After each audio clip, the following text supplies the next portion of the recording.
प्यारे बच्चों, आप सभी का अपना platform study point YouTube channel हार्दिक स्वागत करता है। आपके सामने अमन सिंह भाई मैं अमन सिंह। आज मेरा सर टॉपिक है लेक्चर 3 यानी कि part number 3 demo classes lecture 3 की हैं। आपको मैं पुलिस कांस्टेबल के बारे में केमिस्ट्री लेके आया हूँ, उसके हिसाब से पूरी। तो यहाँ से पढ़ते हैं ठोस। बेटा यहाँ पे हमने बना दिया, ये ठोस है आपका। मान लेते हैं ये क्या है बेटा, ये कोई भी आपका एक ठोस रखा हुआ है, ठीक है। ये क्या है बेटा, ये एक ठोस है, ये ठोस है। इसके अणु जो होंगे, ये मैंने अणु बना दिए। ठोस है तो बहुत पास पास होंगे इसके अणु, ये मैंने बना दिए। यहाँ पे इसके अणु बहुत ही अत्यंत पास पास हैं।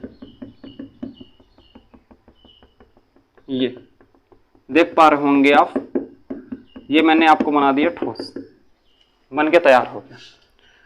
इसमें से जो पदार्थ होगा, पदार्थ का निर्माण कहाँ से होता है, आपसे पूछता है। जो ठोस होगा उसमें से पदार्थ का निर्माण कहाँ से होता है, तो यहां से सीखते हैं पदार्थ का निर्माण। सर क्या पढ़ते हैं, पदार्थ का निर्माण बेटा कहाँ से होता है। पदार्थ का निर्माण अणुओं से होता है। पदार्थ का निर्माण कहाँ से होता है, आपसे पदार्थ का निर्माण पूछे तो आप बताएंगे अणुओं से होता है। पदार्थ का निर्माण अणुओं से होता है, यानी कि पदार्थ जो बनता है छोटे छोटे अणुओं से मिलकर बना होता है। ये छोटे छोटे अणु आपको दिख रहे हैं, ये किससे मिलकर बने होते हैं, तो आप ये बताएंगे परमाणु से मिलकर बने होते हैं। परमाणु से मिलकर बने होते हैं, ठीक है। अब यहीं पे बात आती है, जो परमाणु होगा वो किससे बना होता है, तो आप बताएंगे 3 चीजों से मिलकर बना होता है। जो परमाणु होता है वह 3 चीजें कौन कौन सी होती हैं, इलेक्ट्रॉन, प्रोटॉन और न्यूट्रॉन। बेटा ये 3 चीजें। अब यहाँ पे बात आती है, जो इलेक्ट्रॉन है तो माइनस आवेश रखता है, जो प्रोटॉन है वो प्लस आवेश रखता है, 0 होता है, यानी कि इसमें कोई आवेश नहीं होता। हम यहाँ पे आपको बता दे रहे हैं, लेकिन फिजिक्स का कंटेंट है। इलेक्ट्रॉन पर आवेश कितना होता है, 1.6 × 10⁻⁻19 कूलम। ये किसका है, इलेक्ट्रॉन है, माइनस है तो यहाँ माइनस चिन्ह के साथ सिंबल करते हैं, ठीक है। प्रोटॉन पे 1.6 × 10⁻⁻19 कूलम। ये मैंने आपको बता दिया। ये क्या है, आपका ठोस है। ठोस यही होता है कि जो पदार्थ होता है, पदार्थ का निर्माण कहाँ से होता है, अणुओं से होता है। अणु का निर्माण परमाणुओं से होता है, परमाणुओं का निर्माण इलेक्ट्रॉन, प्रोटॉन, न्यूट्रॉन से मिलकर होता है बेटा, ठीक है। अब अगले टॉपिक यानी कि चलते हैं द्रव की ओर। किसकी, द्रव की ओर चलते हैं।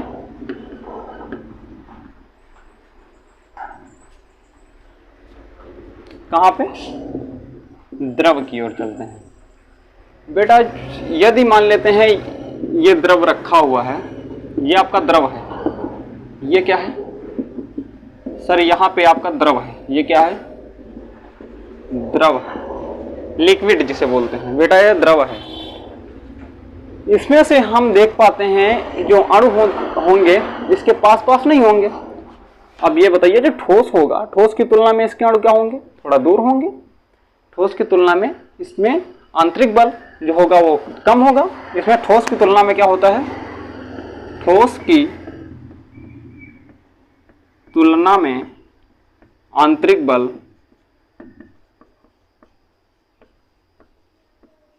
कम होता है।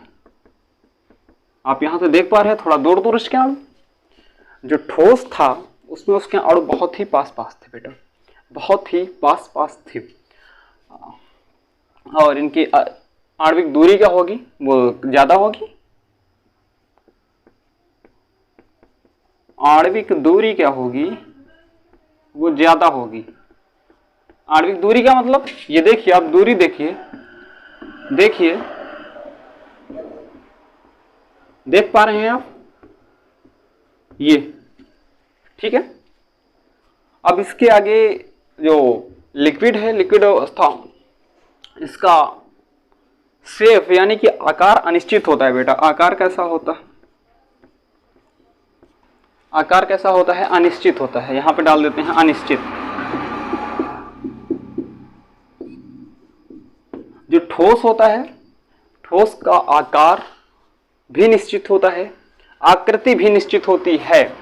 आकार और आकृति एक ही चीज है, इसमें आकृति आपको बोल देता है तो वही आप लगाएंगे, आकृति। ठीक है, ये मैंने बना दिया। इसके बाद लेकिन अब जो लिक्विड है, जो अगर 1 लीटर पानी ले लेते हैं, आप तसले में डालते हैं तो तसले का शेप ले लेता है, भगोने में रखते हैं तो भगोने का शेप ले लेता है। लेकिन पानी तो 1 ही लीटर है बेटा, पानी कितना है 1 लीटर, उसका आयतन निश्चित होता है। आयतन क्या होगा, ये आपका निश्चित होता है, आयतन निश्चित होता है और आकार आकृति अनिश्चित होती है बेटा। ये था मेरा द्रव का टॉपिक। द्रव हो गया। अब इसके आगे चलते हैं गैस की ओर।